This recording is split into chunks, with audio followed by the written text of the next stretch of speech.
En esa estación olvidada abandonaban niños.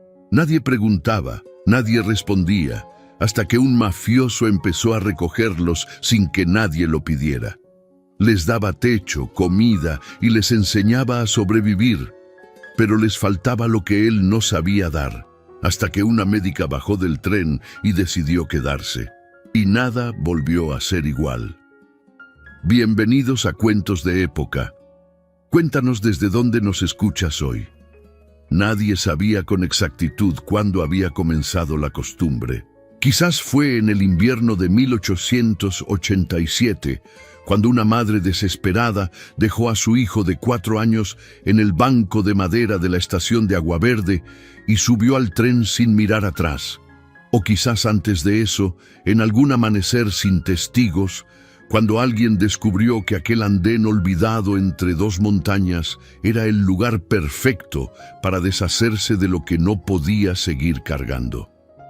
Agua Verde no aparecía en los mapas oficiales. El ferrocarril central la ignoraba en su recorrido habitual y solo se detenía allí los martes y los viernes, por un acuerdo antiguo que nadie recordaba haber firmado. El andén era una lengua de madera desgastada que miraba hacia un cerro sin nombre. La estación en sí era un edificio bajo de piedra gris, con el techo de pizarra roto en 3 lugares y una puerta que no cerraba del todo, porque las bisagras habían olvidado cómo hacerlo. Había una sala de espera con 4 bancas, una taquilla clausurada desde hacía años y un depósito en el fondo que alguien había convertido en dormitorio improvisado con colchonetas delgadas y mantas que en otro tiempo habían tenido color. Y había 9 niños. 9 niños que no se llamaban a sí mismos huérfanos porque nadie les había enseñado esa palabra, pero que sabían exactamente lo que significaba ser dejados atrás. La mayor se llamaba Remedios y tenía 13 años. Cocinaba con lo que aparecía, nunca preguntaba de dónde venía y usaba el cabello recogido con un alambre porque no había encontrado nada más. Después venía Félix, de 11, que tenía la costumbre de reparar todo lo que encontraba roto y la paciencia de un hombre de 80.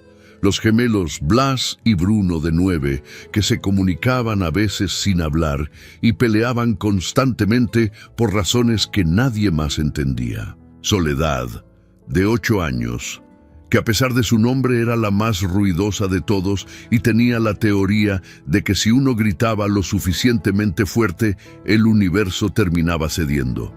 Pilar, de 7, que coleccionaba piedras con formas raras y las guardaba en una lata de galletas oxidada como si fueran tesoros. Los pequeños Jacinto y Esperanza, de 5 años cada uno, mellizos que habían llegado juntos un martes lluvioso y desde entonces eran inseparables como las 2 caras de una misma moneda.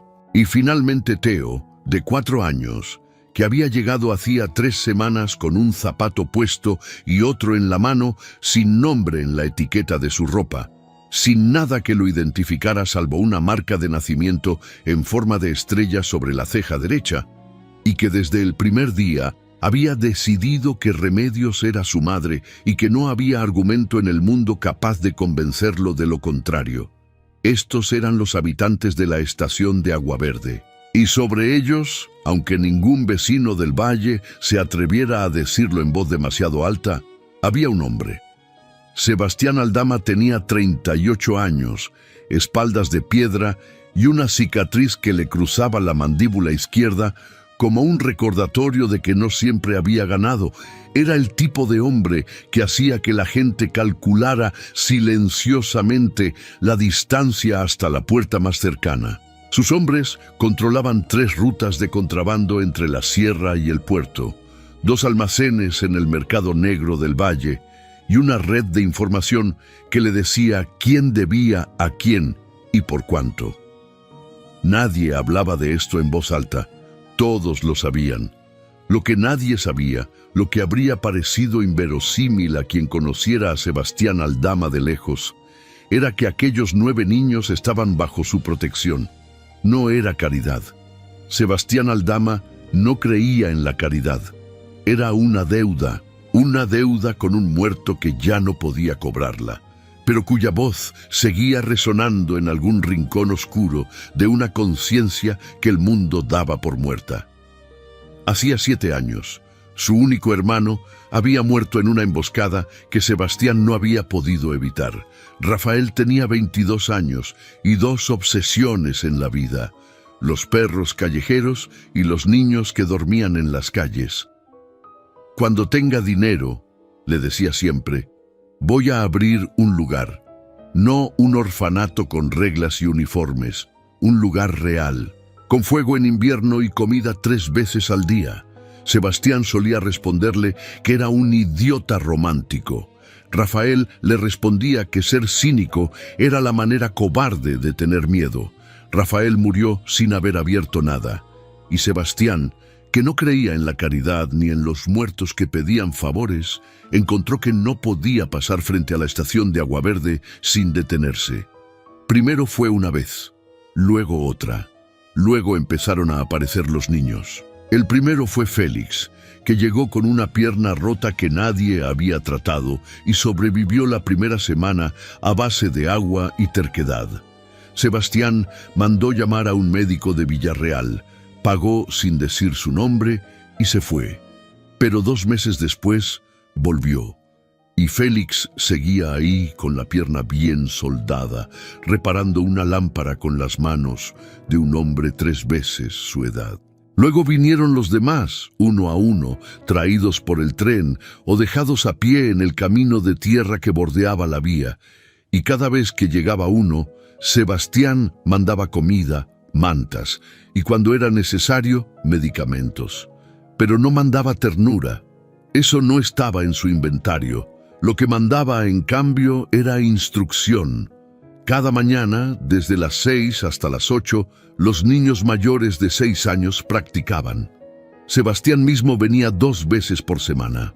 Les enseñaba a caer sin hacerse daño, a moverse en silencio, a leer una habitación antes de entrar, a distinguir entre una amenaza real y un miedo inventado.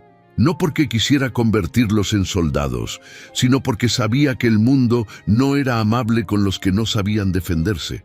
Los niños lo llamaban jefe, no por miedo, sino porque era la palabra que más se parecía a lo que era.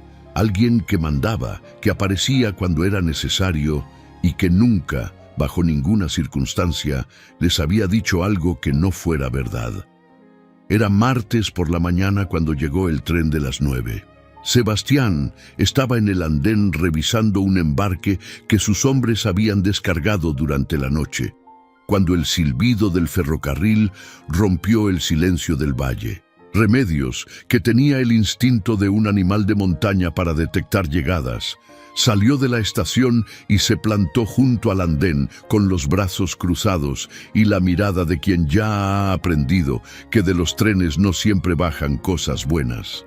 Los pasajeros bajaron uno a uno, comerciantes, un par de familias, un hombre con una caja de herramientas. Y luego, casi al final, cuando el tren ya amenazaba con retomar su marcha, bajó ella. No era lo que Sebastián hubiera esperado, si es que hubiera esperado algo. Era una mujer de unos 30 años, con el cabello castaño oscuro recogido en un moño que se deshacía por los bordes como si llevara demasiado tiempo en camino. Vestía ropa de ciudad, práctica pero desgastada, con una maleta mediana y un bolso de cuero del que asomaba el mango de un estetoscopio. Tenía los ojos color avellana y una expresión en el rostro que Sebastián reconoció de inmediato, aunque nunca la hubiera puesto en palabras.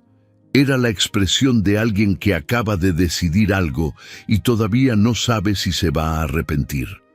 La mujer bajó los 2 escalones del vagón, puso los pies en el andén y se detuvo.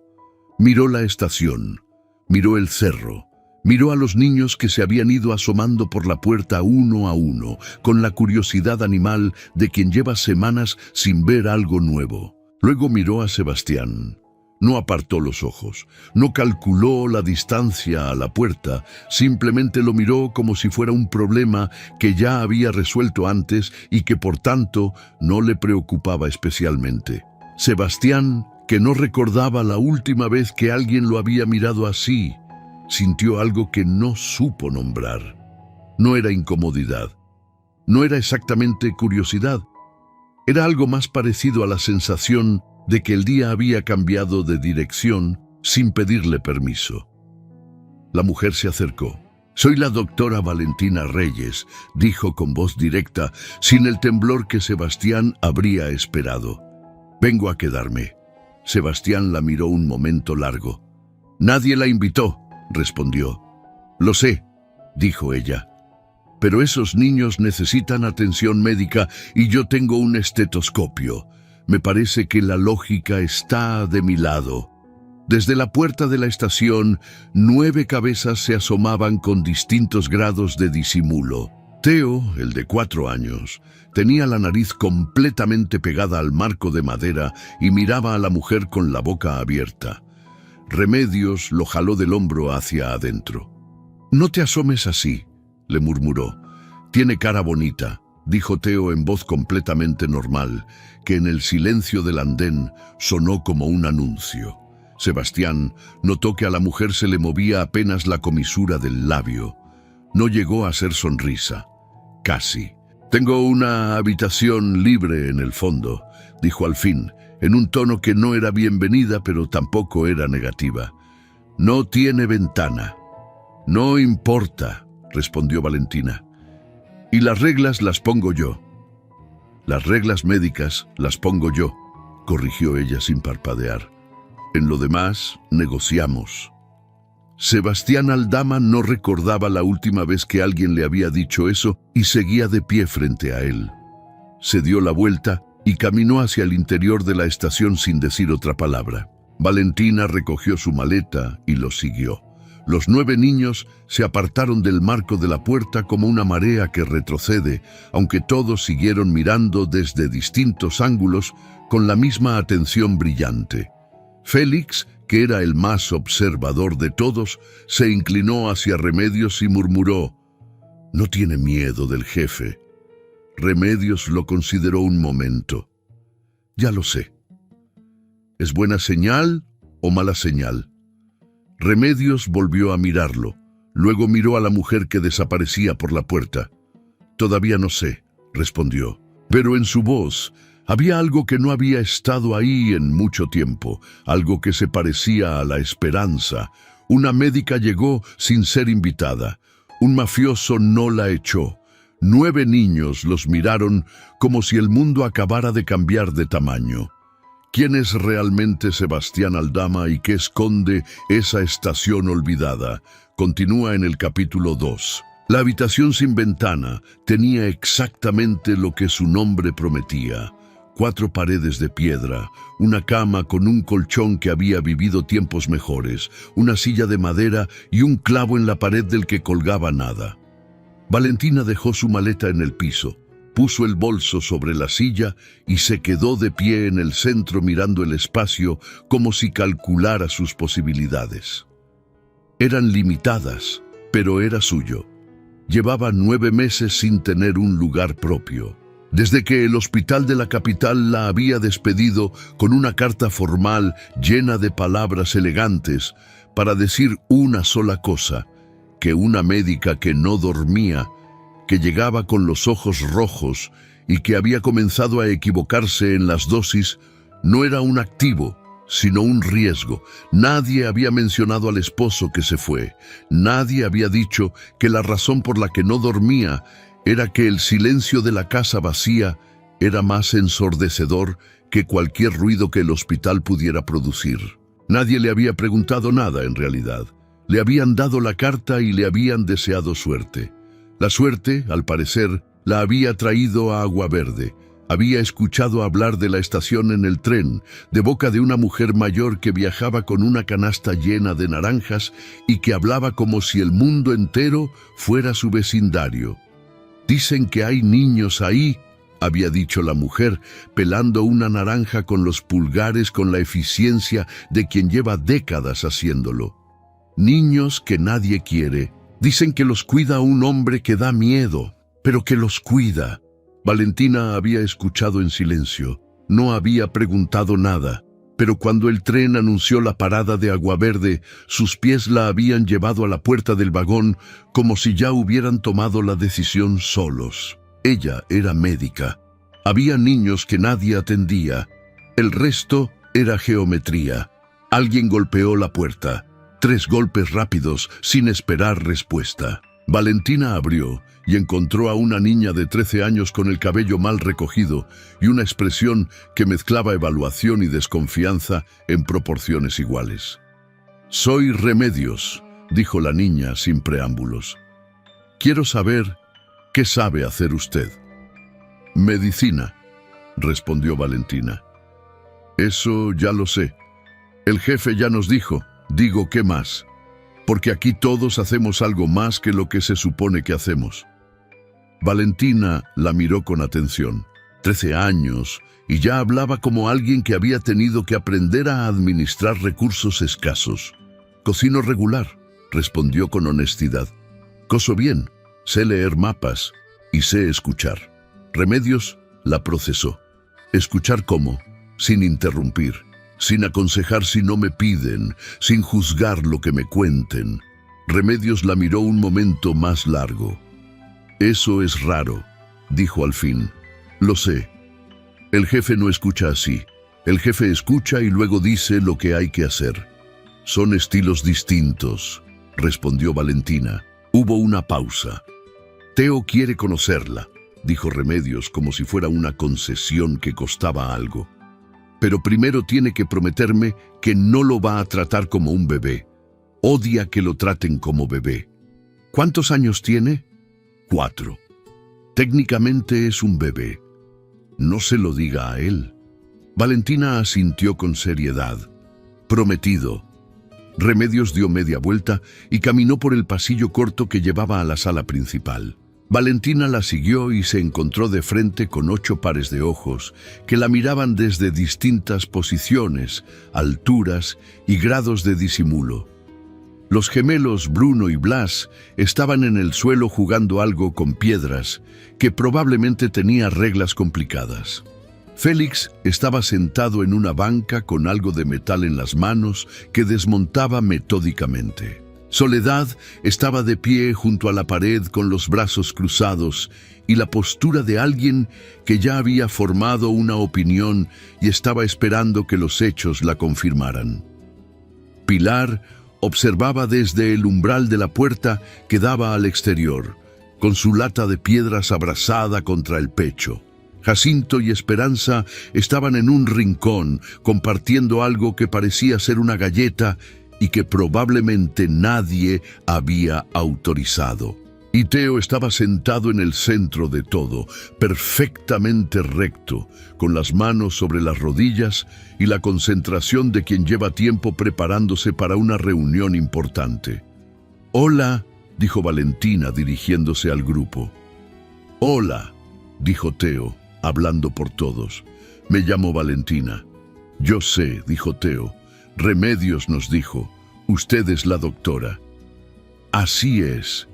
Teo la estudió con sus ojos enormes. «¿Tiene dulces?» «Teo», advirtió Remedios. «Solo pregunto». «No tengo dulces», respondió Valentina, «pero tengo un estetoscopio y puedo dejar que todos escuchen su propio corazón, si quieren». Hubo un silencio. Luego Blas, uno de los gemelos, se levantó del suelo. «Yo primero», dijo. «No», dijo Bruno. «Yo primero». «Yo lo dije primero. Yo me levanté primero». «Eso no cuenta». «Sí cuenta». «No». «Sí». Valentina metió la mano en el bolso, sacó el estetoscopio y lo puso en los oídos de Teo, que era el más cercano. Teo se quedó inmóvil mientras ella colocaba el otro extremo sobre su pecho. Sus ojos se abrieron de par en par. «Se oye», susurró. «Tu corazón», dijo Valentina. «Eso es mío». «Es tuyo». Teo se quedó en silencio unos segundos, escuchando con una concentración que habría conmovido a alguien más acostumbrado a las infancias complicadas. Luego miró a Valentina con una seriedad que era demasiado grande para 4 años. «Está bien fuerte», dijo. «Está muy bien», confirmó ella. Teo asintió, satisfecho, como si acabara de recibir una noticia que llevaba tiempo necesitando. La cola se formó sola. Mientras Valentina escuchaba corazones, hacía preguntas simples sobre dolores, sobre cómo dormían, si comían bien. Sebastián Aldama entró por la puerta lateral sin anunciarse. Se detuvo en el umbral. Nadie lo notó al principio porque todos estaban demasiado concentrados en el estetoscopio. Sebastián miraba a los niños. Luego miró a la mujer que se había arrodillado para quedar a la altura de Pilar y le preguntaba algo en voz baja, mientras Pilar, que normalmente no hablaba con adultos desconocidos, respondía con monosílabos que se iban volviendo frases. Algo en su pecho hizo un movimiento que Sebastián ignoró deliberadamente. Félix fue el primero en verlo. «Jefe», dijo, con su tono habitual que no era ni saludo ni pregunta, sino simplemente reconocimiento. Todos giraron. La cola del estetoscopio se disolvió. Los niños adoptaron la postura que usaban con Sebastián. Respetuosa, alerta, sin miedo pero sin confianza ciega. Era una postura aprendida que hablaba de meses de convivencia calibrada. Sebastián los miró a todos, luego a Valentina. «Mañana a las 6», le dijo sin más contexto. Valentina lo miró. «¿Qué pasa mañana a las 6?» «Entrenamiento. Si va a estar aquí, entrena». «Soy médica, no soldado». «Aquí nadie es soldado», respondió Sebastián. «Aquí todos saben caer. Eso evita que el médico también necesite médico». Hubo un silencio. «A las 6», repitió él. Se dio la vuelta y salió. Valentina lo miró irse. Luego miró a Félix, que la observaba con sus ojos de 11 años, llenos de una sabiduría que no correspondía a su edad. «¿Es siempre así?», preguntó ella. «Siempre», confirmó Félix. «¿Y funciona?» Félix consideró la pregunta con la seriedad que merecía. «Depende», dijo. «Para nosotros funciona. Para los que vienen de afuera». Miró hacia la puerta por la que había salido Sebastián. «Todavía no lo sé», admitió. Valentina sonrió. Era la primera sonrisa real que sonreía desde hacía meses. Eso también lo notó Félix. 9 corazones escuchados. Un mafioso que da órdenes sin explicarlas. Una médica que no retrocede. ¿Qué pasará cuando lleguen las 6 de la mañana y Valentina descubra qué significa de verdad quedarse? El capítulo 3, no te lo vas a perder. Las 6 de la mañana en Aguaverde tenían un color particular, un gris azulado que la sierra filtraba desde el este antes de que el sol terminara de decidirse, con el frío pegado a la piel como una segunda ropa y el silencio tan denso que se escuchaban los pasos sobre la tierra húmeda desde 20 metros. Valentina llegó puntual.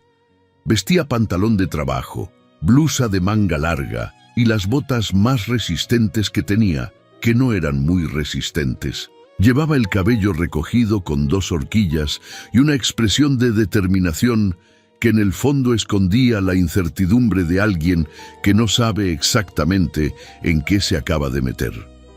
Sebastián ya estaba en el claro detrás de la estación. Junto a él, para sorpresa de Valentina, estaban 7 de los 9 niños. Remedios, Félix, los gemelos, Soledad, Pilar y Jacinto. Esperanza y Teo eran los únicos ausentes, seguramente todavía dormidos adentro. Los niños hacían estiramiento con la eficiencia mecánica de quien lleva meses repitiendo la misma rutina. Ninguno se veía particularmente entusiasmado, pero tampoco resistente. Era simplemente lo que se hacía a las 6. «Llegó», dijo Blas, sin levantar la vista de sus propios pies. «Lo veo», respondió Sebastián, que tampoco había girado. Valentina se acercó al grupo. Sebastián la miró de arriba a abajo con una brevedad clínica. ¿Sabe caer?, preguntó. Nunca lo he practicado deliberadamente. Eso significa que no. Se volvió hacia los niños. Félix se separó del grupo sin preguntar. Enséñale la caída básica, le dijo Sebastián. Desde cero. Félix miró a Valentina con sus ojos serios de 11 años. ¿Lista?, preguntó. ¿Listo tú para enseñarle a alguien 3 veces mayor?, respondió ella. Félix consideró esto un momento. Sí, dijo sin ninguna ironía. Los adultos se rinden menos. Les da vergüenza hacerlo mal delante de alguien chico. Valentina parpadeó. Eso es bastante astuto. El jefe dice que la vergüenza es un recurso si uno sabe usarla. Valentina miró hacia Sebastián, que se había alejado hacia donde los gemelos practicaban algo que parecía un ejercicio de equilibrio sobre un tronco caído. Félix le mostró la caída básica con la precisión de un instructor veterano. La rodilla se dobla así, el brazo absorbe así, la cabeza nunca toca el suelo, el cuerpo rueda así. Valentina lo intentó 3 veces. Las 3 veces cayó con la elegancia de un saco de harina. Blas y Bruno, que se habían acercado sin disimulo para observar, intercambiaron una mirada cargada. «No es tan mala», murmuró Bruno. «Es terrible», respondió Blas. «Pero no tiene miedo», señaló Bruno. «Eso vale más», admitió Blas. Valentina los miró desde el suelo donde había terminado la tercera caída. «Los escucho», dijo sin molestia. Los gemelos se miraron. «¿Cuántos años tiene?», preguntó Bruno con la franqueza brutal de los 9 años. 31. ¿Y no tiene hijos?, preguntó Blas. «Blas», advirtió Félix. «Solo pregunto». «No tengo hijos», respondió Valentina, levantándose y sacudiéndose la tierra del pantalón. «Por eso estoy aquí». Hubo un silencio que tenía más textura que la mayoría de los silencios. Luego Blas dijo con la misma franqueza: «Nosotros no tenemos mamá». Por eso también Valentina lo miró. Quiso decir algo. Luego decidió que había momentos en los que la mejor respuesta era ninguna. Se sacudió el resto de la tierra y dijo: «¿Me muestran el siguiente ejercicio?». A las 7:30, Sebastián se acercó a donde Valentina intentaba, con poco éxito y considerable determinación, repetir un movimiento que Soledad le había demostrado 3 veces con la facilidad irritante de quien tiene 8 años y huesos que todavía no saben lo que es la edad. «El codo», dijo Sebastián sin anuncio previo, situándose detrás de ella. «¿Qué?». «El codo va así». Tomó su brazo con una mano firme y lo reposicionó. Valentina sintió el calor de los dedos a través de la tela de la manga. «Si lo deja así, se va a lastimar la muñeca en la próxima caída». «Llevo media hora cayendo mal», respondió ella. «Ya es tarde para la muñeca». «Todavía no». La soltó. «Inténtelo de nuevo». Ella lo intentó. Esta vez fue mejor. No bueno, pero mejor. «Aprende rápido», dijo Sebastián. No era un elogio, era una observación. «Soy médica», respondió ella levantándose. «Aprender rápido es parte del trabajo». «¿Por qué dejó la medicina?», preguntó él. Valentina lo miró. «¿Quién le dijo que la dejé?». «Nadie deja un trabajo estable en la capital para venir a una estación sin nombre si la vida en la capital está funcionando». Era una lógica simple e inobjetable. «Me despidieron», respondió ella después de un momento. «Cometí un error. El primero en 8 años, pero fue suficiente». Sebastián la miró con esa atención fija que tenía, la de alguien que evalúa no lo que escucha, sino lo que hay detrás de lo que escucha. ¿El error mató a alguien? No. ¿Hirió a alguien? No. Lo atrapé antes. Entonces la despidieron por un error que corrigieron solos. Así parece. Sebastián miró hacia el cerro un momento. Aquí los errores tienen consecuencias reales, dijo. Eso cambia la manera en que uno los toma. Valentina lo miró de costado. ¿Está intentando hacerme sentir mejor? Sebastián la miró con una expresión que decía con claridad que eso no era lo que estaba haciendo. Estoy diciéndole cómo funciona esto, respondió. Aquí un error se enfrenta, no se archiva en una carta. Ella asintió lentamente. Desde el tronco donde practicaban equilibrio, Soledad los observaba con los ojos entrecerrados y una sonrisa que intentaba esconder sin mucho éxito. Se inclinó hacia Pilar, que estaba a su lado. «Se están mirando», susurró. «Están hablando», corrigió Pilar. «Sí, pero se están mirando mientras hablan. Eso es diferente». Pilar consideró esto con la seriedad filosófica que le era característica. ¿Diferente cómo? Soledad no supo explicarlo, pero estaba completamente segura. «Diferente importante», dijo. A las 8 en punto el entrenamiento terminó. Los niños regresaron al interior en fila más o menos ordenada. Sebastián se quedó de pie en el claro, revisando mentalmente algo, con la mirada puesta en el horizonte. Valentina recogió una piedra del suelo que había estado molestándole el pie durante toda la sesión y la lanzó hacia el arbusto más cercano. «¿Mañana a las 6?» preguntó. Sebastián no giró. «A las 6», confirmó. Valentina asintió y comenzó a caminar hacia la puerta. «Doctora», ella se detuvo. «Su caída todavía es un desastre», dijo Sebastián, todavía mirando el horizonte. «Pero sus pies ya empiezan a entender. Eso es lo que importa primero». Valentina no respondió. Pero mientras caminaba de regreso, algo en su pecho estaba un poco menos pesado que cuando había salido. No mucho, solo un poco. Por ahora era suficiente. Un mafioso que reacomoda codos, una médica que aprende a caer y 2 niños que ya saben que algo está cambiando. ¿Qué pasará la próxima vez que sus manos se acerquen? El capítulo 4 tiene la respuesta que estás esperando. A la 3ª semana, la estación de Aguaverde había cambiado sin que nadie lo hubiera decidido exactamente. No era visible a simple vista. Las mismas paredes de piedra gris, el mismo techo roto en 3 lugares, la misma puerta que no cerraba del todo. Pero había algo en el aire, una temperatura diferente, no solo física, sino del tipo que no tiene nombre en ningún idioma, pero que se reconoce de inmediato cuando uno entra a un lugar donde algo está comenzando a crecer.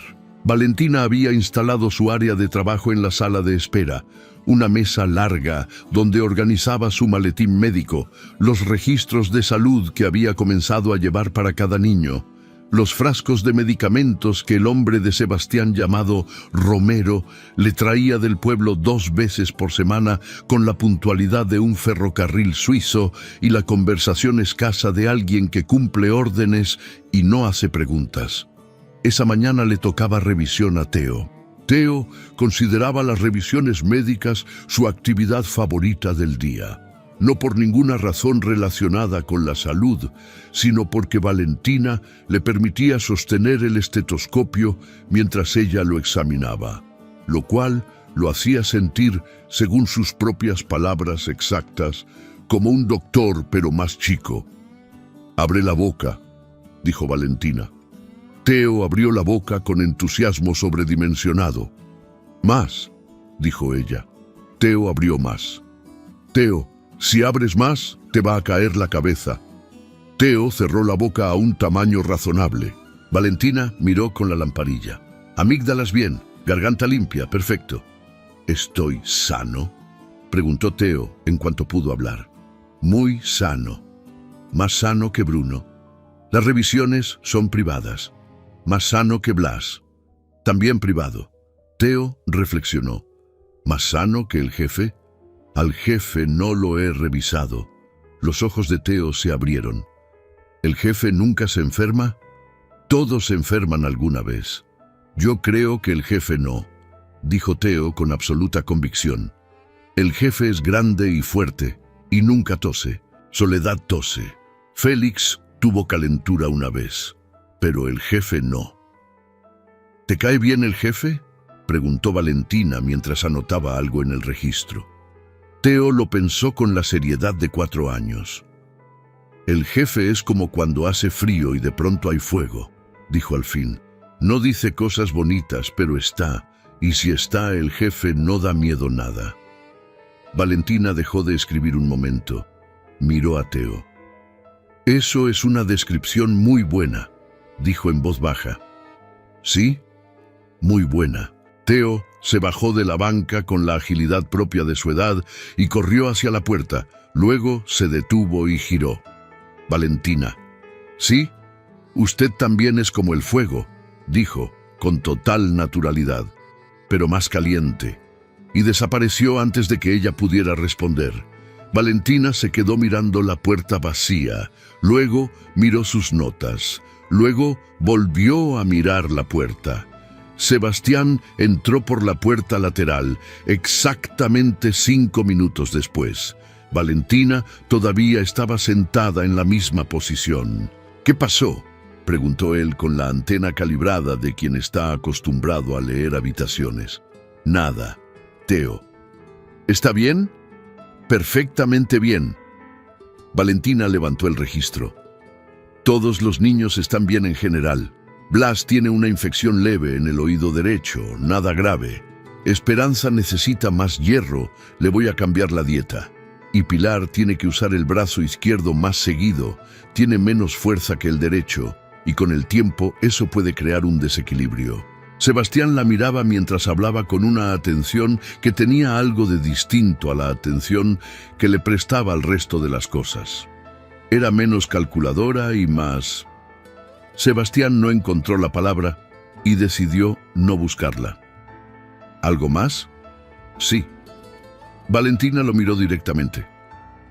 Ninguno de los 9 ha visto a un dentista nunca. Necesitamos arreglar eso. ¿Cuándo? Lo antes posible. Los dientes de leche de los pequeños importan más de lo que la gente cree. Sientan la base para los definitivos. Le diré a Romero. Gracias. Hubo una pausa. Oiga, dijo Valentina en un tono ligeramente diferente. Sebastián esperó. ¿Por qué no les habla más? ¿A quién? A ellos, a los niños. Los instruye, los cuida, se asegura de que tengan todo. Pero no habla con ellos, no les pregunta cómo están. Sebastián la miró sin expresión visible. «Saben cómo estoy disponible», respondió. «Eso no es lo mismo. Para ellos sí». «No», dijo Valentina con suavidad pero con firmeza. «No es lo mismo. Un niño que sabe que alguien va a aparecer cuando lo necesite, tiene la mitad de lo que necesita. Pero la otra mitad es saber que alguien quiere saber cómo está. No en emergencias, en lo ordinario». Sebastián la miró un momento largo. «¿Me está dando una clase?»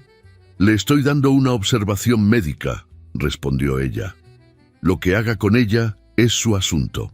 En ese momento se escuchó un estruendo en el cuarto de al lado, seguido de la voz inconfundible de Blas acusando a Bruno de algo.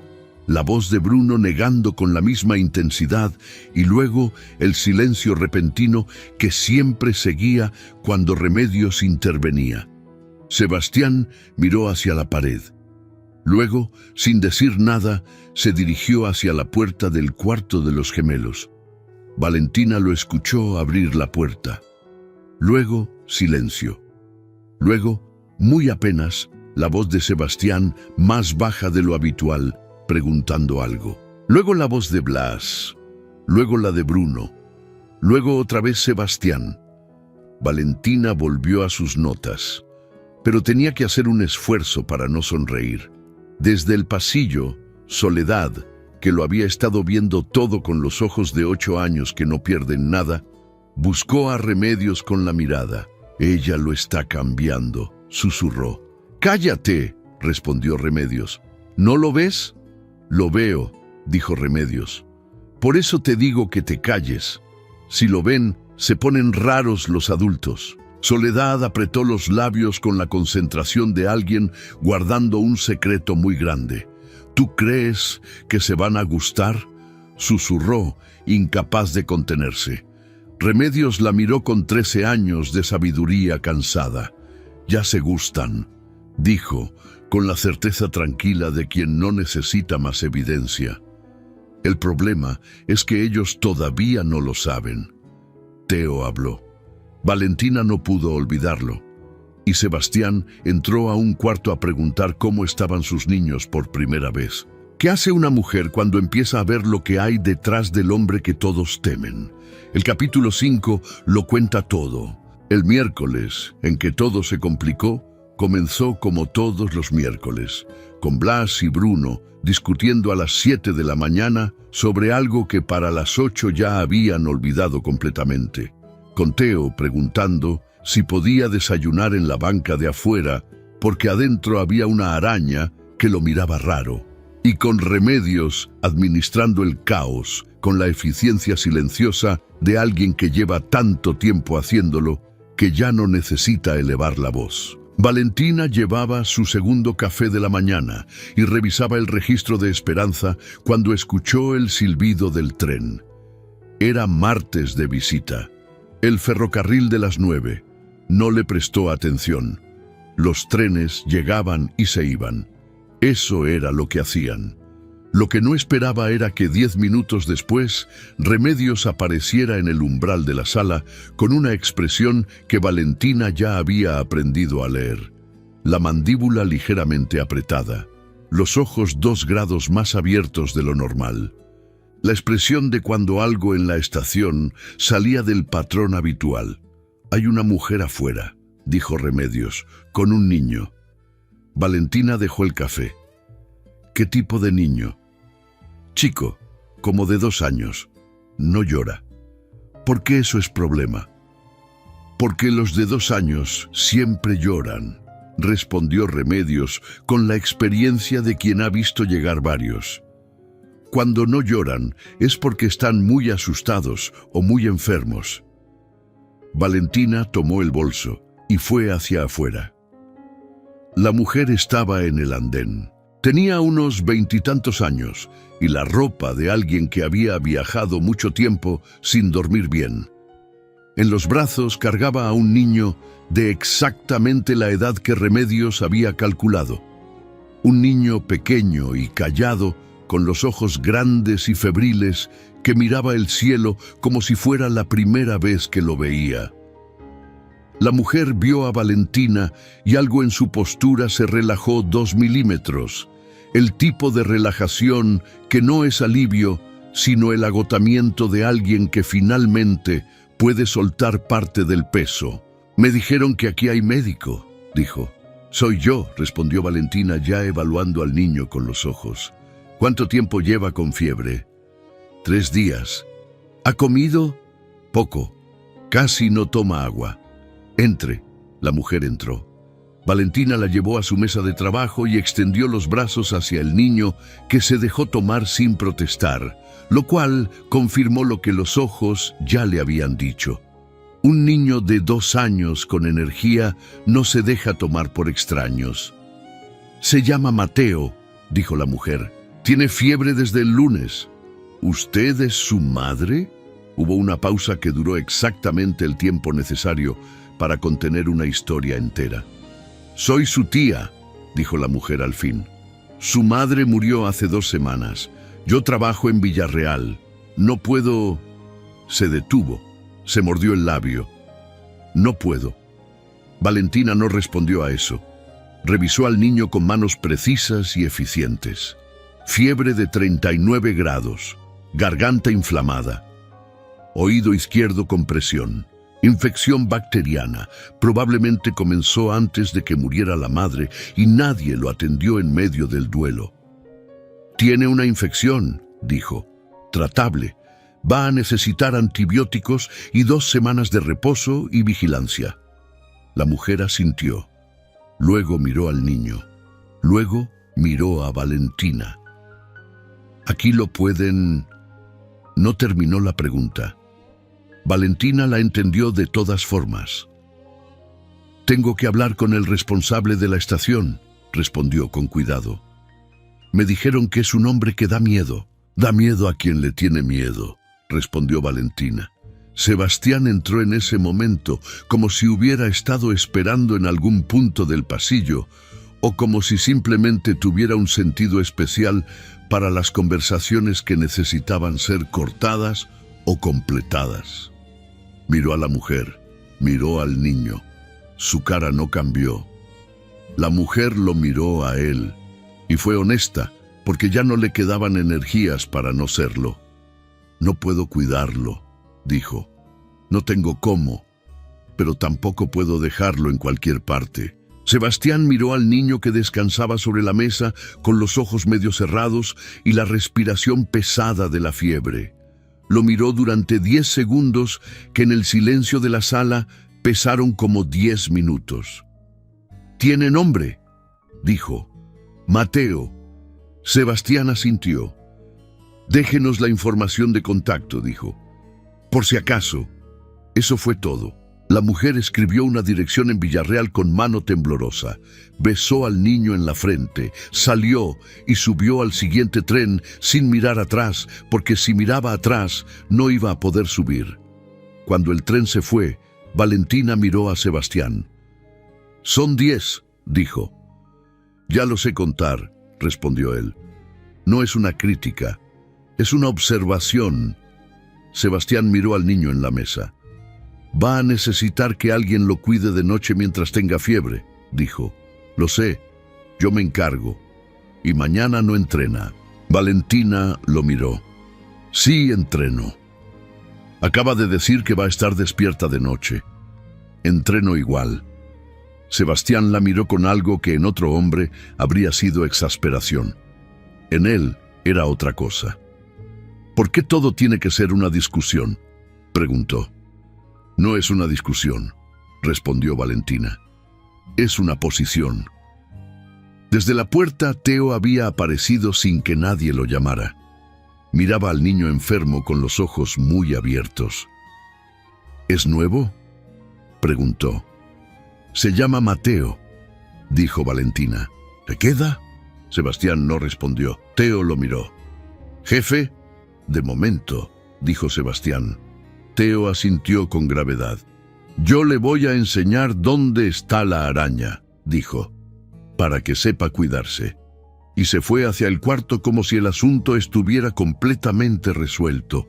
Valentina pasó esa noche sentada junto a la cama improvisada donde dormía Mateo, tomando temperatura cada 2 horas, dándole agua con una cucharita cuando abría los ojos, cantando en voz muy baja cuando el niño se ponía inquieto.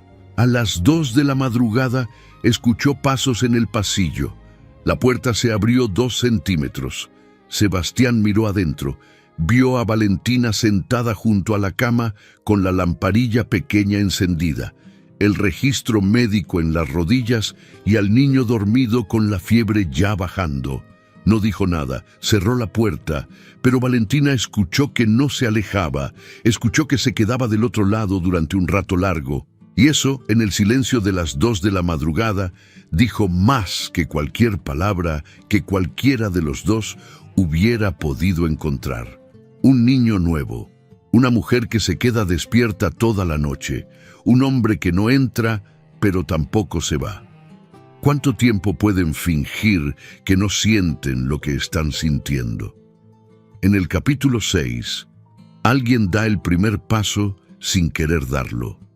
La recuperación de Mateo duró exactamente 12 días. En esos 12 días aprendió 3 cosas fundamentales: que Teo era su mejor amigo, aunque se conocieran de nada, que la araña del rincón no hacía nada si uno no le hacía nada primero, y que si uno se quedaba quieto y callado en el momento justo, la doctora le acariciaba el cabello sin darse cuenta de que lo estaba haciendo.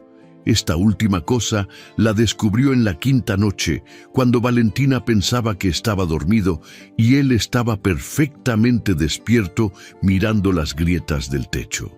La mano de ella llegó sola, distraída, mientras ella leía sus notas.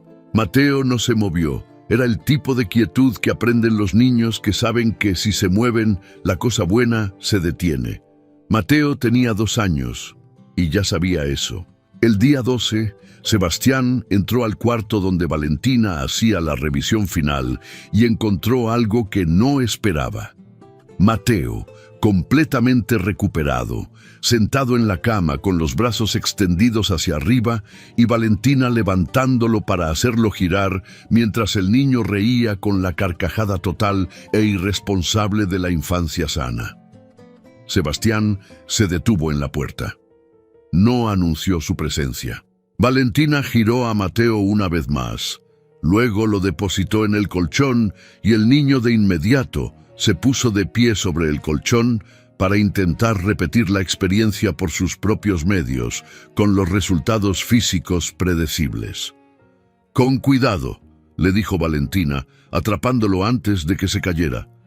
«Más», dijo Mateo, con el vocabulario eficiente de quien todavía está construyendo el idioma. «Ya está bien, ya jugaste suficiente». «Más», Mateo. «Más, más, más». Eso no es un argumento. Más. Valentina lo miró con los ojos entrecerrados. Llevas 12 días enfermo y ahora no puedes parar. Mateo la miró con absoluta seriedad. Más, dijo. Valentina soltó una carcajada, no la risa contenida y cuidadosa que usaba con los adultos. Una carcajada real, de las que salen sin permiso. Sebastián desde la puerta vio eso. Y algo en su pecho hizo el mismo movimiento que había estado ignorando desde la primera semana y que cada vez era más difícil de ignorar. Se alejó del umbral antes de que ella lo viera, pero Remedios sí lo vio. Remedios estaba en el pasillo doblando ropa y era el tipo de persona que veía todo sin que nadie lo notara. Una habilidad desarrollada en los primeros años de vida como mecanismo de supervivencia y nunca desactivada. Vio a Sebastián detenerse en la puerta, vio su expresión, vio que se iba antes de entrar. Archivó la información con la eficiencia de alguien que construye casos a largo plazo. Esa tarde, durante el entrenamiento, los niños hicieron algo que no hacían desde hacía tiempo. Se organizaron solos. El plan fue de Soledad, ejecutado con la logística entusiasta de todos los mayores de 6 años y la participación involuntaria de Teo, que no entendía exactamente qué estaba pasando, pero que estaba dispuesto a participar en cualquier cosa que involucrara movimiento. El ejercicio del día era trabajo en parejas. Uno atacaba, el otro defendía, luego rotaban. Sebastián asignaba las parejas. Félix con Bruno, Blas con Soledad, Pilar con Jacinto. Hizo una pausa. Doctora conmigo, dijo Remedios, con una naturalidad perfectamente ensayada. Sebastián la miró. ¿Desde cuándo decides tú las parejas? Desde ahora, respondió Remedios, con 13 años de convicción. Usted siempre pone a la doctora con alguien chico porque dice que está aprendiendo. Pero si siempre la pone con alguien chico, nunca va a aprender de verdad. Era una lógica impecable. Sebastián la evaluó un momento. Bien, dijo, doctora con Remedios. Remedios tomó su posición frente a Valentina. Valentina la miró. ¿Esto fue idea tuya?, murmuró. Completamente, respondió Remedios sin ninguna culpa. El ejercicio comenzó. Remedios era buena. Rápida, equilibrada, con los movimientos limpios de alguien que lleva meses practicando con disciplina real. Valentina era mejor de lo que había sido la primera semana, pero todavía cometía los errores de quien piensa demasiado antes de moverse. No piense, le dijo Remedios. El jefe dice que pensar en el momento es tarde. El cuerpo tiene que saber solo. Fácil decirlo, respondió Valentina esquivando con un segundo de retraso. Es como la medicina, dijo Remedios. ¿Usted piensa cuando le revisa la garganta a Teo o los dedos ya saben? Valentina la miró. Los dedos ya saben, admitió. Lo mismo, Sebastián, que supervisaba desde el centro del claro con los brazos cruzados, las observó durante un momento. Luego se acercó. «El pie», dijo, situándose junto a Valentina. Valentina bajó la vista. «¿Qué tiene el pie?» «Lo pone siempre en la misma dirección. Se lo van a leer». «¿Leer?» «Predecir». Se agachó, tomó su tobillo con una mano y reposicionó el pie con cuidado. «Así». Valentina sintió el calor de la mano alrededor del tobillo. Sebastián se levantó. Quedaron muy cerca, el espacio entre los dos más pequeño de lo que ninguno había calculado. No se apartaron de inmediato. Fue un segundo, quizás dos. Valentina miró hacia arriba. Sebastián la miraba con esa atención fija que ella ya conocía, pero con algo diferente en el fondo, algo que no era evaluación, sino algo más difícil de nombrar. Luego Teo llegó corriendo desde el otro extremo del claro. Se metió entre los dos con la imprecisión feliz de 4 años y se enganchó de la pierna de Sebastián. «Jefe, Bruno me hizo trampa». El momento se disolvió. Sebastián bajó la vista hacia Teo con una expresión que en otro contexto podría haber sido exasperación y que en este contexto era otra cosa completamente. «¿Qué trampa?», preguntó, con una voz 2 tonos más baja que la que usaba para todo lo demás. «Dijo que iba primero y yo iba primero. ¿Tienes testigos?». Teo lo pensó. «Mateo», dijo. «Mateo tiene 2 años y no habla bien». «Habla bien», dice más. «Eso no cuenta como testimonio». Teo frunció el ceño con la intensidad de alguien enfrentando una injusticia cósmica. Sebastián, de cuya boca nadie había visto salir una sonrisa completa en semanas, tuvo que hacer un esfuerzo visible para no dejarla salir. Valentina lo vio. Y ese esfuerzo, ese milímetro de algo humano asomando por la grieta de algo duro, fue más importante que cualquier cosa que ella hubiera visto en mucho tiempo. Un tobillo reposicionado, 2 segundos demasiado cerca, y Teo, que llegó a destiempo, o justo a tiempo. ¿Cuánto más van a resistir? En el capítulo 7, la estación entera conspira para que Sebastián y Valentina no puedan seguir fingiendo. La lluvia llegó el jueves sin avisar, como llegaba todo en Aguaverde, de golpe y sin disculparse. Para la tarde, el andén era un río de barro y el claro detrás de la estación había dejado de ser un claro para convertirse en algo que se parecía más a un pantano de dimensiones modestas. El entrenamiento fue cancelado por primera vez desde que Valentina podía recordar, lo cual dejó a los niños con una energía que no tenía a dónde ir y que comenzó a manifestarse en formas cada vez más creativas. A las 4 de la tarde, el inventario de situaciones era el siguiente. Bruno había encontrado la forma de hacer que una cuerda mojada funcionara como onda y había roto accidentalmente el último vidrio entero que le quedaba a la ventana del almacén, lo cual lo había llevado a esconderse detrás de la banca grande donde permanecía en silencio absoluto con la esperanza de que nadie lo encontrara. Blas, solidario con su hermano, pero más inteligente, había decidido no esconderse con él y, en cambio, estaba intentando reparar la ventana con un trozo de tela impermeable y los clavos que había robado de la caja de herramientas de Félix. Operación que no estaba yendo bien. Soledad había organizado un tribunal en el pasillo donde se juzgaba a Bruno in absentia por el crimen de la ventana, con Pilar como testigo, Jacinto como abogado defensor que no entendía bien su rol, y Esperanza como jueza porque era la única que podía mantener la cara seria más de 30 segundos. Teo y Mateo estaban bajo la mesa grande compartiendo una galleta que definitivamente nadie había autorizado y manteniendo sobre el asunto el silencio profesional de los conspirat. Félix estaba intentando leer en su rincón con la expresión de alguien que lleva toda su vida intentando leer en ambientes imposibles.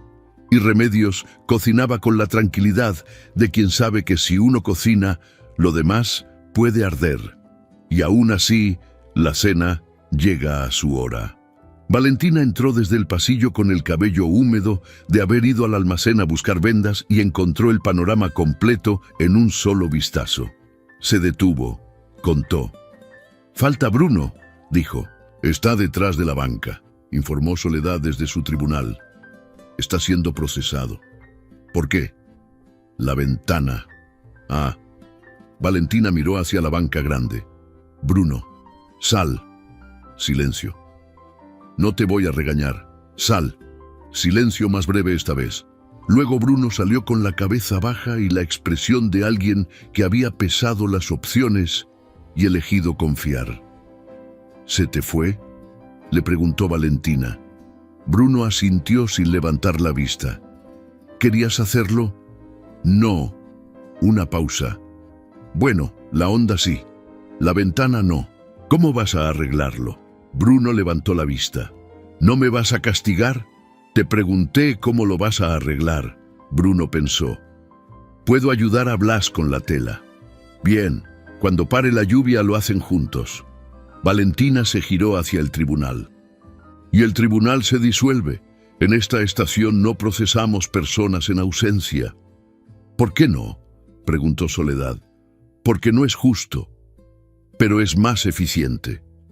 «La justicia y la eficiencia no siempre son lo mismo, Soledad».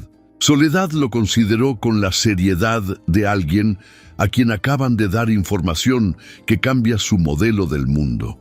En ese momento Sebastián apareció por la puerta lateral con el impermeable mojado y la expresión de quien acaba de resolver algo afuera y vuelve al caos interior sin haber pedido el cambio. Se detuvo.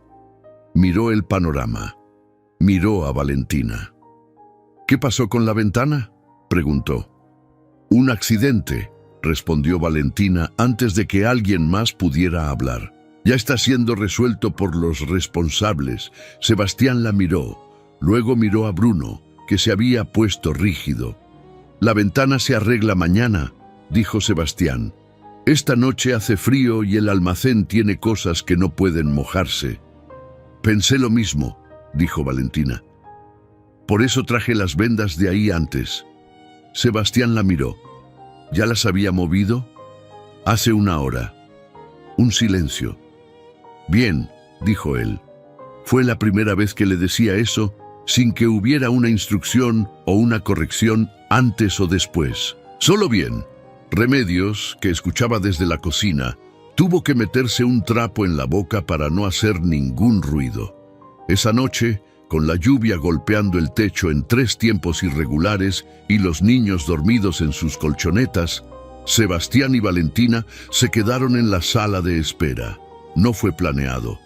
Sebastián revisaba algo en sus papeles. Valentina ordenaba el maletín. Ninguno de los dos se fue. «¿Tiene familia?», preguntó Valentina sin levantar la vista de lo que hacía. Sebastián tardó.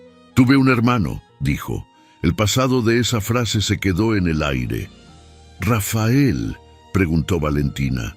Sebastián la miró. «¿Cómo sabe ese nombre?».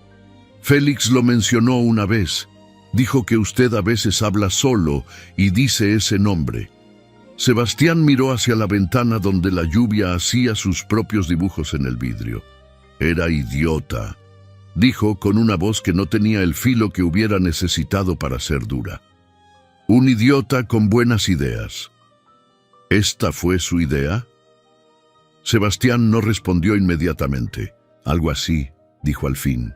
Valentina asintió. No preguntó más. Él había dicho lo que había podido decir.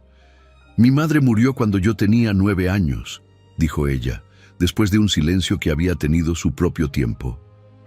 «Mi padre era médico. No le gustaba el desorden». Una pausa. «Estudié medicina para entenderlo. Al final lo entendí, pero ya no importaba». Sebastián la miró. «¿Por qué no importaba?». «Porque entender a alguien y estar cerca de alguien son cosas distintas». La lluvia siguió. No dijeron más, pero ninguno se fue durante otra hora, y eso también era una forma de decir algo. Una noche de lluvia. Dos personas que no se fueron, dos historias que salieron solas. ¿Puede un hombre que perdió a su hermano y una mujer que perdió su vida construir algo juntos? En el capítulo 8, los niños dejan de esperar y actúan. La operación fue planeada con una precisión que habría impresionado a cualquier comandante militar con experiencia en logística compleja. La llamaron, entre ellos y en voz muy baja, La Flor. No porque tuviera nada que ver con flores, sino porque Soledad había insistido en que toda operación necesitaba un nombre, y Bruno había propuesto La Bomba. Y Remedios había dicho que eso era una barbaridad, y al final Esperanza, con la autoridad tranquila de quien no habla mucho, pero cuando habla nadie discute, había dicho La Flor, y así quedó. El objetivo era simple: conseguir que Sebastián y Valentina estuvieran solos en el mismo lugar durante el tiempo suficiente para que pasara algo. Los detalles requerían más elaboración. La reunión de planificación ocurrió debajo de la mesa grande, a las 9 de la noche, cuando todos los adultos dormían o creían que todos dormían, con Teo y Mateo presentes porque no había manera de mantenerlos afuera, y con Félix como voz de la razón que nadie estaba escuchando. «El plan es incorrecto», dijo Félix por segunda vez. «¿Por qué?», preguntó Soledad. «Porque los adultos no funcionan como uno planea, hacen lo contrario». «Entonces hacemos el plan al revés», propuso Blas. «No funciona así». «¿Por qué no?». «Porque si haces el plan al revés del plan que ellos harían al revés, entonces...». «Para», dijo Remedios. «Félix, ¿tienes un plan mejor?». Félix lo pensó. «No», admitió. «Entonces cállate y ayuda». La operación La Flor comenzó el siguiente viernes. Paso 1. Blas simuló un dolor de muñeca durante el desayuno. No un dolor dramático, un dolor sutil, del tipo que hace que uno agite la muñeca de vez en cuando y ponga cara de molestia cuando cree que nadie mira. Valentina lo notó en exactamente 4 minutos. «Muéstrame», le dijo tomando la muñeca con las manos. «No es nada», dijo Blas, que era un actor razonable. «Deja que yo decida si es nada». Valentina revisó la muñeca con concentración. Nada roto, nada inflamado.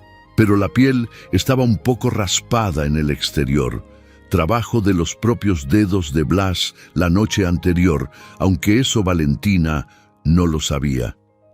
«¿Cómo te pasó?», preguntó. «Entrenando», respondió Blas, con la honestidad estratégica del que no quiere mentir más de lo necesario. «Voy a buscarte algo para la piel. Espera aquí». Valentina fue al almacén. Paso 2. Bruno corrió al cuarto de Sebastián y golpeó la puerta con urgencia convincente. «Jefe, Valentina necesita que la ayude en el almacén. Hay algo pesado que no puede mover sola». Sebastián frunció el ceño. «¿Qué cosa pesada?». «Una caja del medicamento ese grande». Sebastián se levantó. En el almacén, Valentina buscaba la pomada cuando escuchó entrar a alguien. «¿Necesita ayuda?», preguntó Sebastián. Valentina giró confundida. «¿Con qué?». «Con algo pesado». Valentina miró alrededor del almacén perfectamente ordenado, sin ninguna caja fuera de su lugar. ¿Quién le dijo que había algo pesado? Sebastián también miró alrededor. Hubo una pausa. «Bruno», dijo. Valentina consideró esto. «Y a mí me mandaron aquí a buscar pomada para Blas, que de pronto tiene la muñeca raspada». Otro silencio. Los dos miraron hacia la puerta. En el pasillo, separado por exactamente el grosor de la pared, hubo un ruido inequívoco de varios pares de pies que se alejaban en silencio pero con prisa. Sebastián miró a Valentina. Valentina miró a Sebastián. «Son sus niños», dijo ella. «Son sus cómplices», respondió él. «Usted los está influenciando. Yo no les enseñé a conspirar. Les enseñó a pensar que esto», señaló el espacio entre los dos, «necesita arreglarse». Valentina lo miró.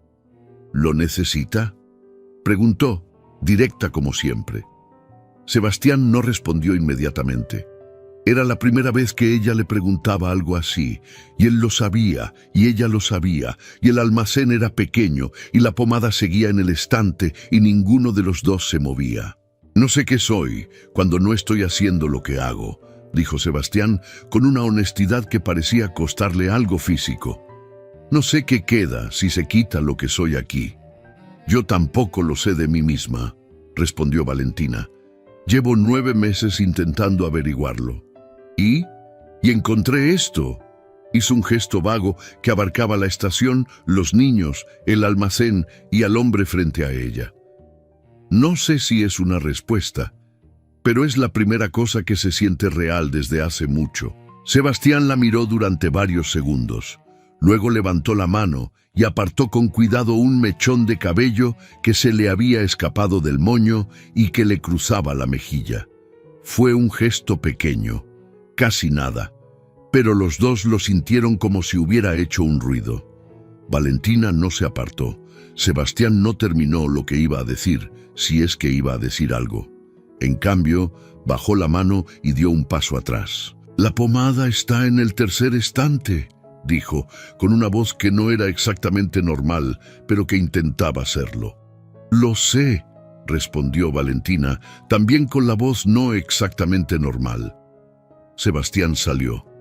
Valentina tomó la pomada. Se quedó de pie en el almacén un momento. Luego, muy apenas, sonrió. Afuera, en la sala, 9 niños esperaban con la tensión de quien ha apostado algo importante. Remedios fue la primera en leer la cara de Valentina cuando volvió. No dijo nada, pero le pellizcó el brazo a Soledad sin que nadie más lo viera. Soledad entendió. Lo que había pasado en el almacén no era el final, era el principio. Un mechón de cabello, una mano levantada, un paso atrás que dolió más que cualquier caída. ¿Puede Sebastián Aldama, el hombre que nadie ha doblegado, ceder ante algo tan simple como un sentimiento? El capítulo 9 se lo responde. El primer beso no fue planeado por nadie, ni por los niños, que esa tarde estaban completamente ocupados en otra cosa, ni por Valentina, que llevaba 2 horas tratando de escribir en su registro y borrando lo que escribía porque no era lo que estaba pensando, ni por Sebastián, que había salido al claro solo a las 5 de la tarde y que ahora estaba de pie mirando el cerro con las manos en los bolsillos y la expresión de alguien que está teniendo una conversación consigo mismo que no está ganando.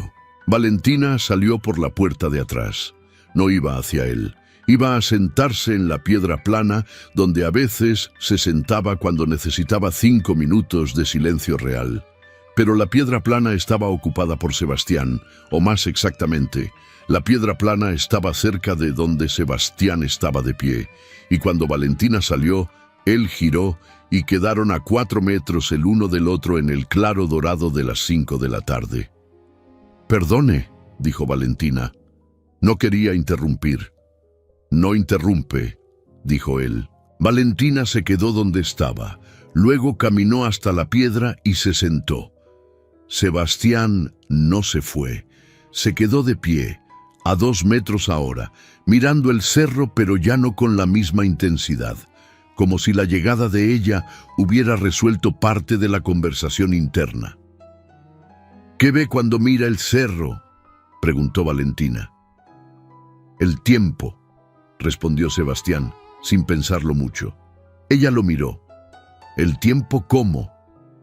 «Llevo 7 años mirando ese cerro, y siempre es el mismo, pero siempre es distinto». Una pausa. Así pasan los años cuando uno hace lo mismo todos los días, sin sentirlos. Valentina lo miró durante un momento. «¿Quiere que paren?», preguntó. Sebastián giró hacia ella. «¿Qué cosa?». «Los días iguales». Sebastián la miró. Era la pregunta más honesta que alguien le había hecho en mucho tiempo, y ambos lo sabían. «No sé si quiero», respondió. «Sé que algo cambió». «¿Cuándo?». «Cuando bajó del tren». Valentina no respondió. El sol bajaba por el lado del cerro. El aire era frío pero no desagradable. Sebastián se acercó 2 pasos y se sentó en la piedra junto a ella, no cerca pero tampoco lejos. El espacio entre los dos era el tipo de espacio que existe porque nadie lo ha cerrado todavía, pero que ya no tiene la distancia que tenía antes. Usted, dijo Sebastián mirando hacia adelante, no tiene miedo de nada. Tengo miedo de muchas cosas. No lo parece. El miedo no siempre hace ruido, respondió Valentina. A veces solo te hace más lenta, más cuidadosa. ¿De qué tiene miedo? Valentina pensó durante un momento real. De volver a querer algo y perderlo, dijo. El silencio que siguió tenía un peso específico. Yo también, dijo Sebastián. Fue tan bajo que casi no fue sonido. Valentina giró hacia él. Sebastián también giró. Estaban más cerca de lo que habían estado en el almacén. La tarde ponía una luz particular sobre los ángulos de su cara. La cicatriz en la mandíbula, los ojos oscuros que siempre miraban como si estuvieran evaluando todo, menos en este momento. En este momento miraban solo a ella. Sebastián, dijo Valentina. No dijo nada más. No tenía que decir nada más. Él se inclinó primero, solo un poco. La pregunta estaba en ese movimiento y la respuesta de Valentina fue no moverse, que en ese contexto era todo. El beso fue exactamente lo que eran los dos, sin artificios, sin dramatismo. 2 personas que llevaban semanas en el mismo espacio, sintiéndose gravitadas la una hacia la otra y que finalmente dejaron de resistir. Duró lo que duró. Cuando se separaron, el sol había bajado otro centímetro. Valentina miró hacia la estación. En la ventana del lado, 4 caras desaparecieron de golpe con la eficiencia de quien ha estado esperando ese momento y ahora huye antes de ser descubierto. Sebastián también miró. Los niños, dijo. Los niños, confirmó Valentina. Un silencio. ¿Cuánto tiempo llevan ahí?, preguntó él. El tiempo suficiente, respondió ella. Sebastián miró la ventana ya vacía. Luego miró a Valentina. Y entonces ocurrió algo que Remedios más tarde describiría como el momento más importante de toda su vida hasta ese punto. Sebastián Aldama sonrió. No el milímetro de antes. Una sonrisa real, con todo el territorio de la cara que correspondía, rara y extraña en ese rostro construido para el hermetismo, pero absolutamente genuina. Valentina la vio y tuvo que mirar hacia el cerro porque si no lo hacía, iba a hacer algo que tampoco había planeado. Adentro, detrás de la ventana, el caos era total. Teo, que había visto algo pero no entendía exactamente qué, preguntaba si se podía comer ya. Bruno y Blas se golpeaban los hombros mutuamente sin palabras. Soledad tenía las manos en la boca. Pilar apretaba su lata de piedras. Jacinto miraba a Esperanza. Esperanza miraba a Jacinto. Y Remedios, con los ojos brillantes que no iba a admitir nunca, miró a Félix. Félix, que siempre tenía algo que decir, no dijo nada esta vez, solo asintió, como si algo que había estado esperando durante mucho tiempo finalmente hubiera llegado a su lugar. Una sonrisa que nadie había visto antes. Un beso que 10 personas festejaron sin que nadie supiera que estaban festejando. Pero puede durar, porque en el capítulo 10 llega algo que amenaza con quitarles todo lo que construyeron. La amenaza llegó un martes, como todo lo que cambiaba las cosas en Agua Verde. Eran las 10 de la mañana y el andén estaba tranquilo cuando bajaron del tren 2 hombres con trajes demasiado formales para el clima del valle y una carpeta de documentos que traían como quien trae una sentencia. Romero los vio primero y fue a avisar a Sebastián con el tono plano de quien ha aprendido que las noticias malas se dan rápido y sin adornos. 2 hombres. Del gobierno. Traen papeles. Sebastián salió al andén. Los dos hombres se presentaron como inspectores del registro civil de menores. El mayor, un hombre de 50 años, con bigote cuidado y mirada de funcionario, que ha aprendido a no ver nada que no esté en el formulario, entregó una carta oficial con el sello del Estado. La carta decía, en lenguaje burocrático que tardaba 3 párrafos en decir lo que podía decirse en uno, que la presencia de menores sin tutela legal certificada en instalaciones no habilitadas como orfanato constituía una irregularidad que debía ser resuelta, que los menores serían trasladados a centros estatales certificados, que el plazo era de 10 días. Sebastián leyó la carta una vez, la dobló, se la guardó en el bolsillo. «Necesito hablar con mi abogado», dijo con la voz completamente plana. «Por supuesto», dijo el inspector mayor, «pero el plazo...» «Ya escuché el plazo». Los inspectores intercambiaron una mirada. «Señor Aldama», dijo el menor, que era más joven y más nervioso, «entendemos que la situación es...» «No entienden nada», respondió Sebastián, sin elevar la voz. «Buenos días». Se dio la vuelta y entró. Valentina lo esperaba en el pasillo. Había escuchado desde adentro. «¿Cuánto tiempo?», preguntó. «10 días. Pueden hacerlo». «Legalmente sí». Valentina lo miró. «¿Y de las otras maneras?». Sebastián la miró. «De las otras maneras podría detenerlo», dijo. «Pero esas maneras tienen consecuencias, y los niños no pueden crecer en un lugar que funciona así». Era la primera vez que Valentina lo escuchaba decir algo así.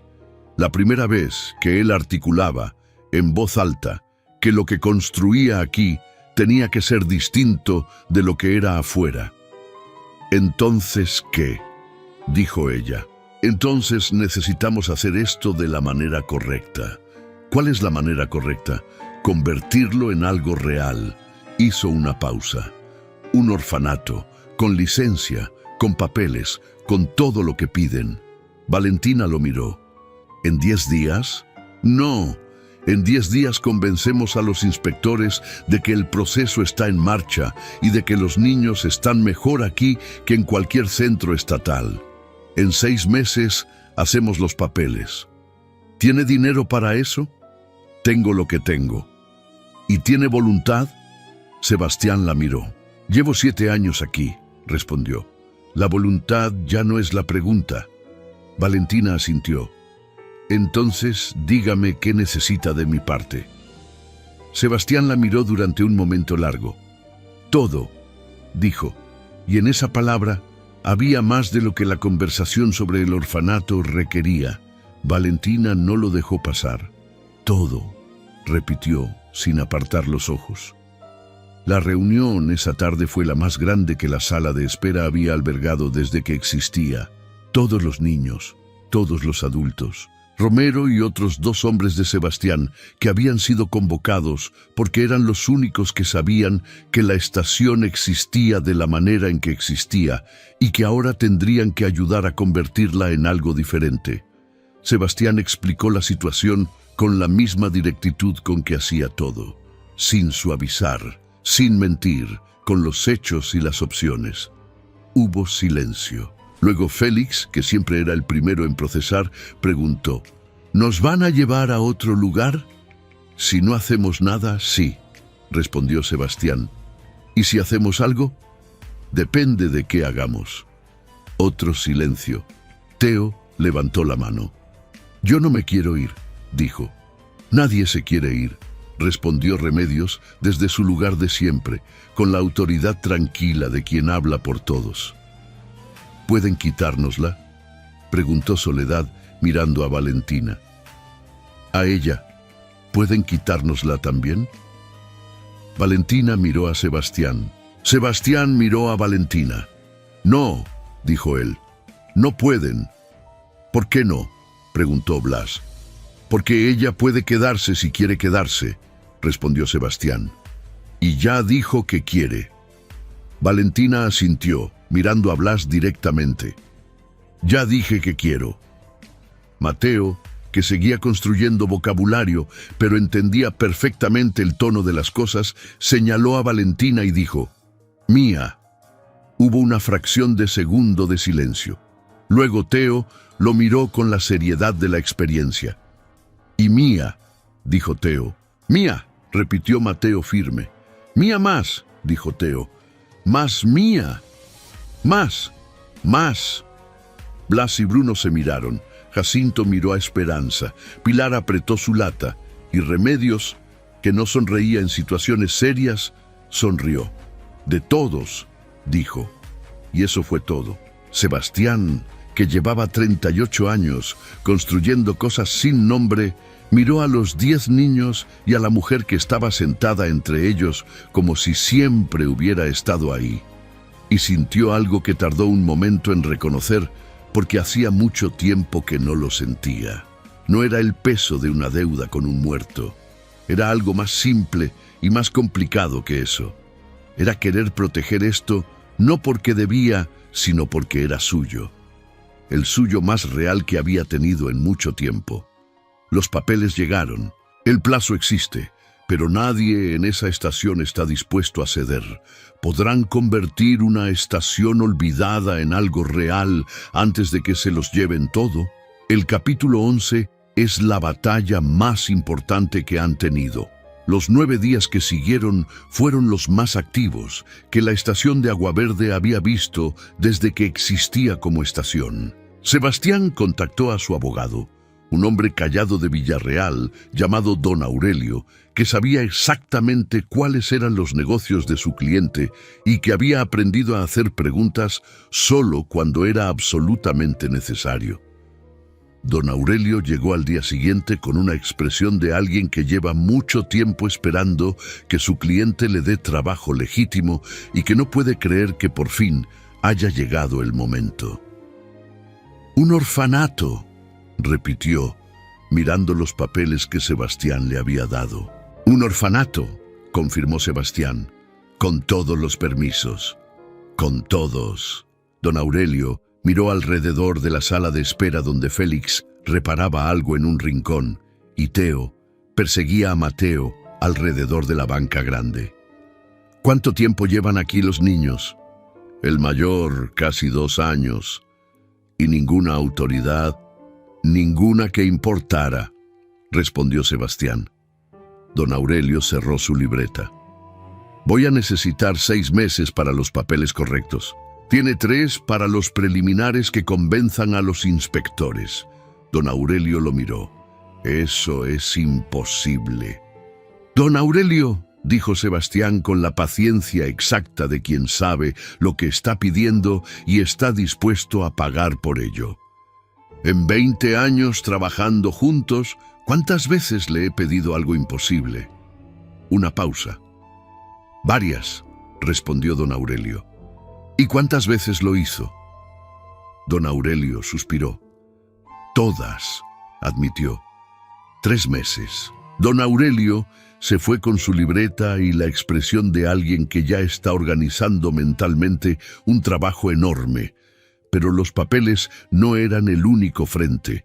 Los inspectores volverían en 10 días para una visita de evaluación, y una visita de evaluación significaba que iban a ver cómo vivían los niños, dónde dormían, qué comían, si había atención médica, si había educación, si había alguien responsable con nombre y apellido. Valentina tomó el frente médico. En 4 días preparó registros individuales para cada uno de los 10 niños, historiales completos, con fechas de llegada, estado de salud al ingreso, evolución, tratamientos.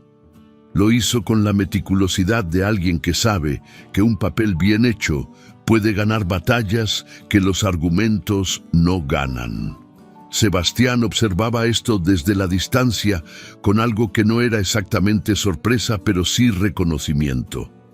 Era la primera vez que veía a alguien trabajar con él en lugar de trabajar para él. Era una diferencia pequeña y enorme al mismo tiempo. Los niños, por su parte, tomaron la situación con una seriedad que en cualquier otra circunstancia habría sido preocupante y que en esta era simplemente el resultado de que llevaban meses aprendiendo que los problemas reales requieren respuestas reales. Félix pasó 2 días reparando la ventana del almacén, los 2 lugares del techo donde entraba agua cuando llovía fuerte, y la bisagra de la puerta principal que finalmente aprendió a cerrar del todo.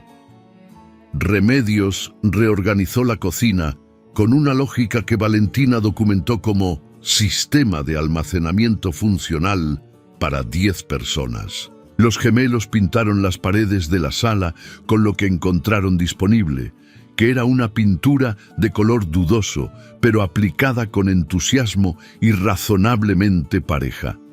Soledad organizó los libros que habían acumulado en una estantería improvisada y los catalogó con un sistema que solo ella entendía completamente, pero que al menos estaba catalogado.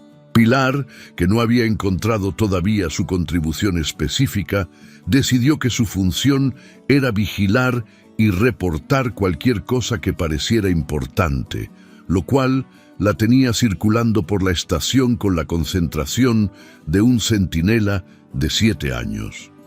Teo y Mateo contribuyeron manteniéndose fuera del camino de todos, lo cual para ellos era una tarea de esfuerzo considerable. El día de la visita llegó con niebla baja y los 10 niños, levantados desde las 6, con una puntualidad que en días normales habría requerido 3 recordatorios. Los inspectores llegaron a las 9. El mayor, el del bigote cuidado, entró a la sala de espera y se detuvo. No era la sala que había visitado en su imaginación cuando leyó el expediente: instalaciones no habilitadas, menores en situación irregular. Era una sala limpia, con paredes recién pintadas, libros ordenados, y 10 niños sentados en los asientos disponibles con la postura de quien ha practicado sentarse así, pero también con la mirada directa de quien no tiene por qué bajarla. Valentina entregó los registros médicos. Don Aurelio entregó los primeros documentos del proceso de habilitación. Sebastián no dijo mucho. No necesitaba decir mucho. El inspector menor, el más joven, miró a Teo, que lo miraba desde su banca con los ojos enormes. «¿Cómo te llamas?», le preguntó. «Teo», respondió Teo. «¿Y usted?». «Carlos». Teo lo consideró. «¿Usted va a llevarnos?», preguntó, con la honestidad perfecta de 4 años. Carlos miró al inspector mayor, luego miró a Sebastián, luego volvió a mirar a Teo. «Depende», respondió, honestamente. «¿De qué depende?». «De muchas cosas». Teo lo pensó. «Aquí hay fuego en invierno», dijo al fin, «y comida 3 veces. Y la doctora y el jefe». Una pausa. «¿En el otro lugar también hay eso?». Carlos no respondió, pero algo en su cara cambió. El inspector mayor firmó los documentos preliminares antes de irse. No era una victoria completa, era un tiempo ganado. Pero cuando la puerta se cerró detrás de ellos, Soledad soltó el aire que había estado conteniendo desde las 9 de la mañana. Y Blas y Bruno se chocaron los puños, y Félix miró a Valentina con sus ojos de 11 años, llenos de algo que era alivio y pregunta al mismo tiempo. «¿Nos quedamos?», dijo. Valentina miró a Sebastián. Sebastián miró a los 10 niños. «Se quedan», dijo.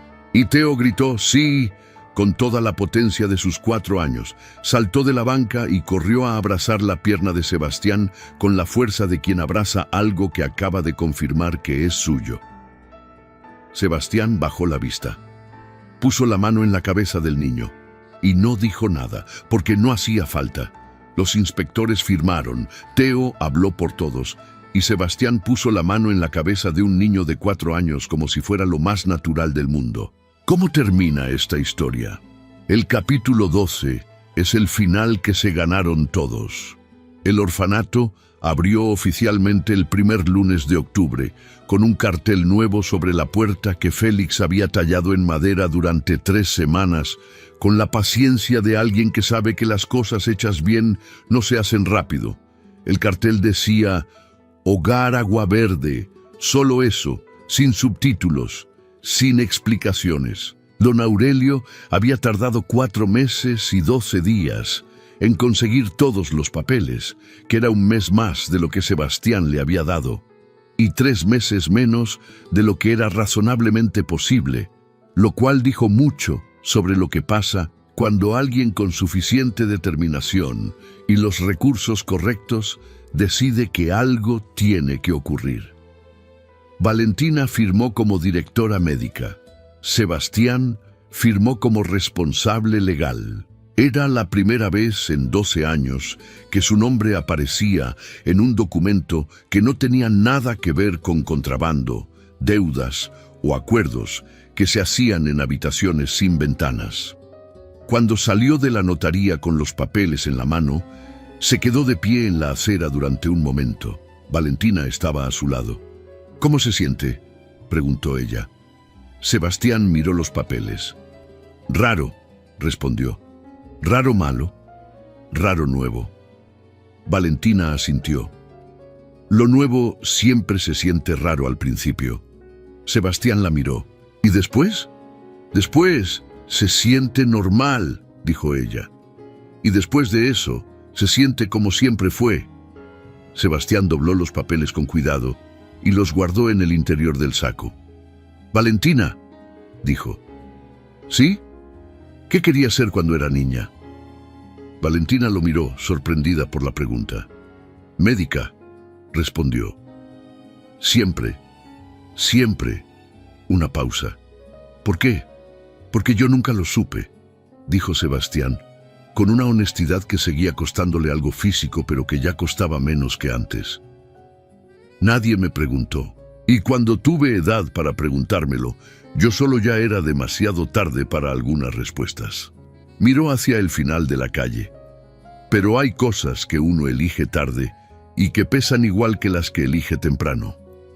Valentina lo miró durante un momento largo.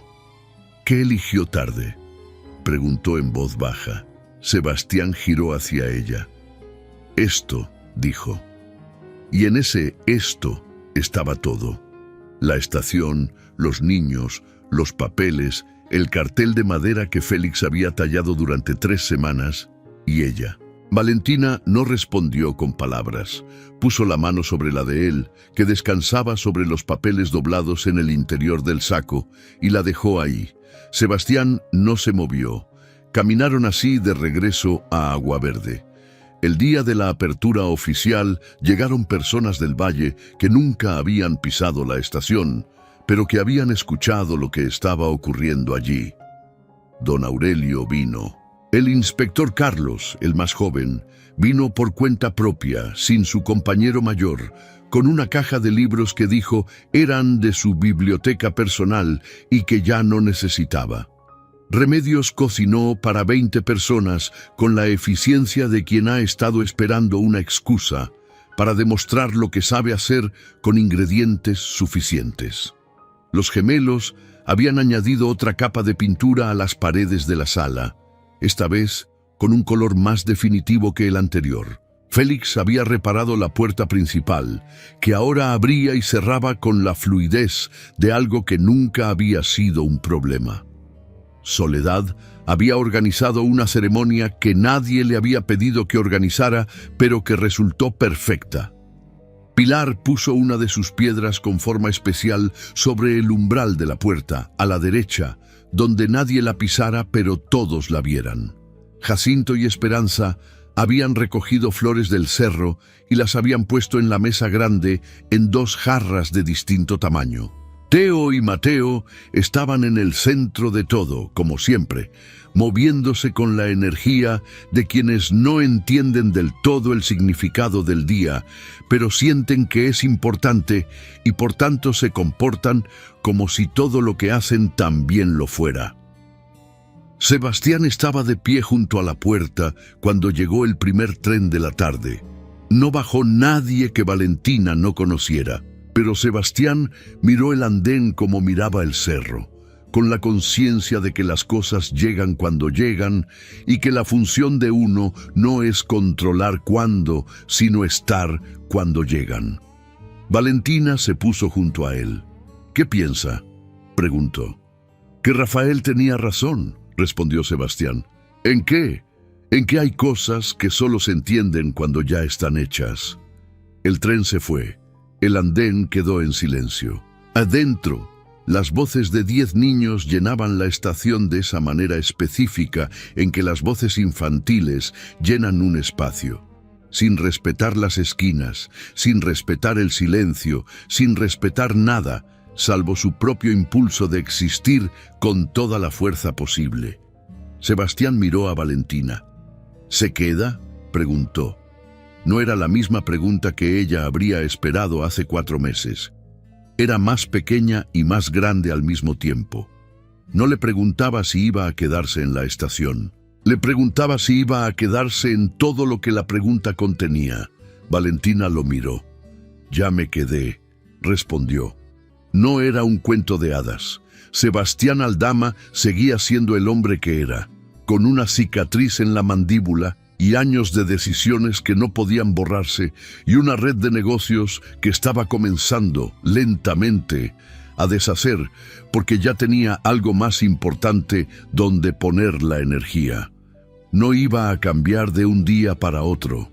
No iba a aprender de un día para otro a decir lo que sentía sin que le costara algo. Valentina Reyes seguía siendo la mujer que era, con el miedo guardado en algún lugar del pecho de querer algo y perderlo, con los registros médicos que llevaba para 10 niños, porque era la única manera que conocía de demostrar que le importaban, con las caídas todavía un poco desastrosas pero mejorando. No eran perfectos, pero estaban ahí. Los 2, los 12. La estación que ya era un hogar. Esa noche, después de que los niños estuvieran dormidos y el hogar Aguaverde quedara en el silencio particular de un lugar lleno de gente que descansa, Sebastián y Valentina se sentaron en el andén con 2 tazas de café que ya se habían enfriado porque ninguno los había tomado.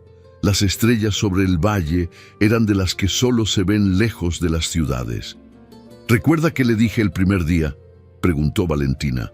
«Que tenía un estetoscopio y que la lógica estaba de su lado», respondió Sebastián sin dudar.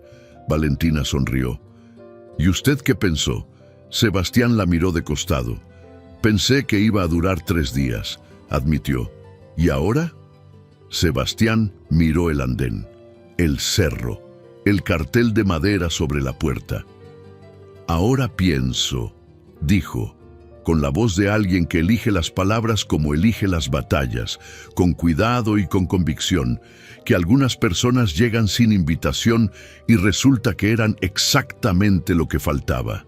Valentina no respondió. Apoyó la cabeza en su hombro. Sebastián no se movió. El tren de la noche pasó a lo lejos sin detenerse, con las luces cruzando el valle como una promesa de que el mundo seguía moviéndose fuera de Aguaverde. Y en la estación, que ya era un hogar, 2 personas que habían llegado a ese andén desde lugares distintos y por razones distintas y con el miedo empacado junto a todo lo demás, se quedaron quietas mirando el mismo cielo. No era el final de un cuento. Era el principio de algo que ya había empezado a construirse piedra a piedra, niño a niño, caída a caída, y que iba a seguir construyéndose porque ese era el tipo de cosas que no terminan, solo crecen. Esta historia terminó. Pero hay un lugar en el valle donde el tren para 2 veces por semana, donde un cartel de madera dice Hogar Aguaverde, donde 10 niños duermen seguros y 2 personas aprendieron que quedarse es el acto de amor más valiente que existe.